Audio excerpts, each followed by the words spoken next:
and I'm dying, so yeah. I mean, it does make a difference, no? It feels really swollen right now. I like that feeling. Notified every time you post it. I need to swallow. Ah! Okay, I have to take that part out. Let's just redo it. Okay, so we are back, and I wanted to do a quick, I didn't know so many people would be interested in the hip thrust thing I was talking about in the last video. So for the people that didn't see that video, I'm going to explain myself again. But what I was basically saying was that I do leg day every 3 days. I work heavy, lots of reps, lots of sets, not lots of reps, lots of sets. But in between, I wanted to give myself a little boost. And I'm like, what can I do without overworking myself, but also because I'm bulking, put that energy to good use. I decided hip thrusts, I would try to do them every single day. So I just did one workout. I didn't want to overload my body with too much and, you know, like do another second leg day the next day or something. I just wanted one simple thing. And I picked hip thrusts because per my goals, my personal thing was building my glutes more. And I started doing this. I didn't tell you guys about it because I was unsure of how this would work out. Hubby says he sees a difference. I feel like I see a difference. And so I told you guys that briefly, and you guys were more interested in it. What do you do? How many sets? Blah, blah, blah. So I'll come in here, I'll do a set of hip thrusts, and then like I'll do like abs or my upper body workout. And basically you're just doing it as though you would do it on leg day. So I do 4 to 5 sets, reps till failure. And what I explained was it feels different doing it on an off day because on a leg day I'm tired, I don't push as hard. Or at least I think I'm pushing hard, but then when I did it on my off day, I'm like, dang, it feels so different. So for that reason, I really like doing them. So I'm gonna do them, just show you guys what I do. So main reason for this was that your clothes was not fitting the same as last year. Yeah. So this isn't really that. This is just kind of an experiment. But I did have to put a disclaimer that if you are eating at a surplus, bulking, this will be beneficial. If you're eating at a deficit and you add in more activity, you're going to get smaller, not bigger. So keep that in mind. So this is beneficial for people who are eating more and have that extra energy to spend. At the end of the day, eat towards your goals. Eat towards your goals. All right. So I aim 4 to 5 sets, but honestly, who's counting? I just do it till I can. So my body says, all right, I think you had enough. I never do just 3 sets. I feel like 3 sets is like a warm-up, and then you're gypping yourself, right? And I know that sounds like, oh, that's so much more work, but not really, because your reps will be cut shorter and shorter and shorter each set. So by set 4 and 5, sometimes I'm cranking 4 reps, you know, and that's it. But those 4 reps are key, because when you take your body to that point, to that, you're taking your muscle to that point, you're growing, right? You're causing a lot of stress for your muscle, you're breaking muscle fibers, they will repair, and your muscles will grow. So pretty much your first reps are just a warm-up. They don't really make the growth happen. Right, so no more talking about this. Okay. Woo! And if you're sore, because obviously I had leg day yesterday, don't worry, your body warms up quickly.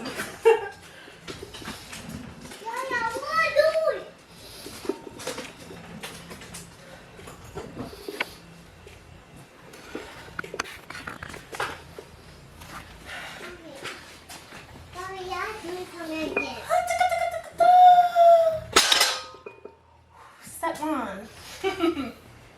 And I take short breaks, not long breaks, because if you take a really long break, it's like starting over again and higher reps.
calculate that to you guys. How many sets and reps was that? I don't know. All I know is my butt is swollen. So this probably takes about like 3-4 minutes, right? I would say. It's not a big deal. It's not meant to be a big deal. Just a little way to engage your butt. But it makes a difference. And I'm dying, so yeah. I mean, it does make a difference, no? It feels really swollen right now. I like that feeling.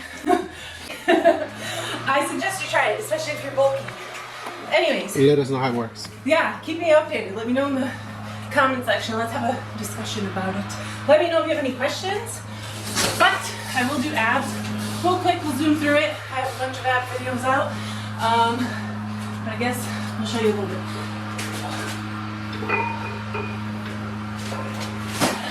Shimmy over here. There we go.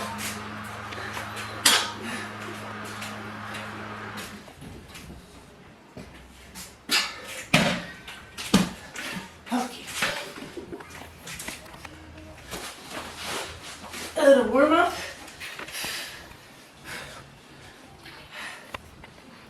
Once your abs know something's about to happen. Together.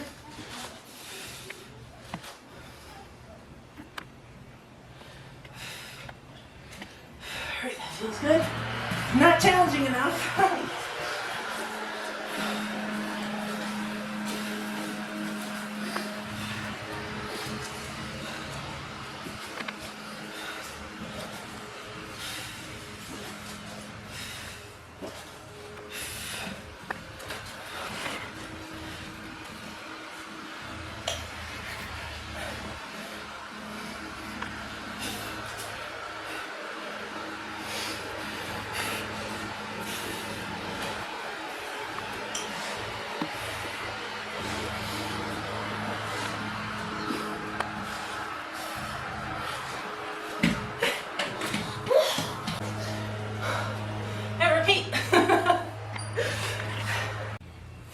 Okay, we want to introduce you to our little family member. If you follow us on Instagram, you've already met Rosie, but if you haven't met Rosie, let's take you to her.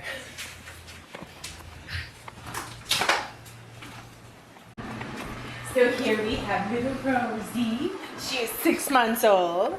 We got her when she was 4 months old. Lila really wanted a parrot. I don't know if Daddy influenced her, because Daddy wanted a parrot too. And I was like, you guys are crazy. Oh my gosh, no. And for a while I kept saying no, no, no. And then I was researching and looking into it. And then I was like, let's go check it out. There's a Parrot Stars store that's dedicated to just parrots. And they had some loose and flying around, which kind of freaked me out. Let me see if you guys can see her better. Come here, come here. And anyways, we go there and I'm like, it's okay if we don't come home with a parrot, okay? Let's just remember this. We came home with a parrot. And she's kind of a little bit more timid. And we knew that going into it because there was 2 parrots they brought us. And one didn't get a treat from us. They didn't want to get a treat from us. And one finally did. And I told Lila, that's the one. And Lila was like, no, I want the other one. I'm like, are you sure? And she's like, I want the other one. And I was like, but I didn't even get a treat from you. Like, I mean, it's... And she's like, no, I want it. So she felt something strongly towards her, even though they look pretty identical. And she did prove that, you know, she's a little bit more timid. We haven't gotten her out of the cage. Her wings are not clipped. You're not supposed to clip her wings. They said, do not do it. We'll come after you. No, I'm kidding. Like, we have no way of knowing you did it, but it really doesn't. It, their quality of life will just decrease, and it's just not good for them. So we're excited about that. We have tall ceilings. She can fly around in here. We really want that. But they said the biggest mistake you can do is let her out before she's ready. And by ready, they mean she needs to step up on your finger and listen to commands within the cage. And when she can do that, you can let her out, because then you can bring her in peacefully instead of being like, ah, there's a bird out, and like everyone gets terrorized and hanging upside down. Right now she's molting, which is why she has all those pin needles sticking out of her. Those are just new feathers coming in. So she lost a lot of feathers. If you've been following us on Instagram, you saw her when she was all nice and fluffy. And when we first got her, but we never introduced her on YouTube. So this is Rosie. We love her. So we want to get her out so you could help her with those.